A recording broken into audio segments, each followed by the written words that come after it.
OFW, magandang umaga sa ating lahat sa ang panig man ng mundo. Ayan, panibagong umaga, panibagong paglilinis na naman araw-araw. Siyempre, araw-araw tayo maglilinis bago tayo bumaba.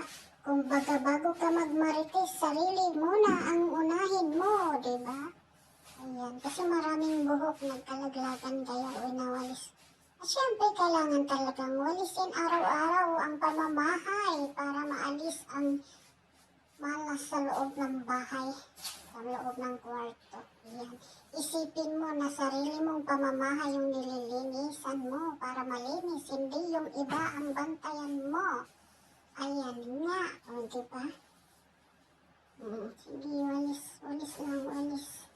Pinatanggal ko yung mga buhok na nagkalaglagan kasi dumidikit sa carpet.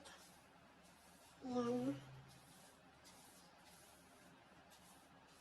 Dami kasing buhok na nalalaglag. Ayan o, tinatanggal ko na. Ayan. Ayan. Pag nagsusuklay kasi ako, nagtatanggalan yung nagkalaglagan ang aking mga buhok. Kaya kailangan natin linisin. Ayan, damputin natin ang ibang kalat. Ayan. Dakutin natin at itapon sa basurahan para malinis at walang makialam.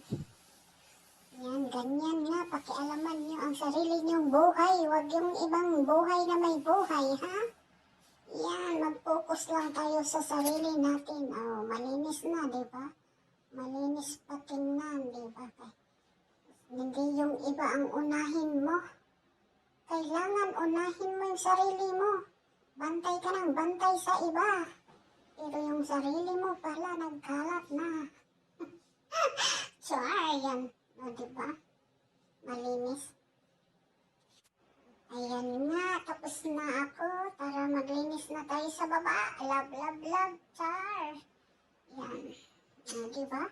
Malinis tingnan. Pag unahin mo yung sarili mo, hindi yung magmarites ka pag baba mo. Ayan na nga.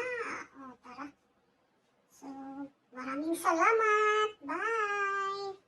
Love, love, love. God bless you. God bless us always. Thank you for watching. Bye. Magsimula na tayo.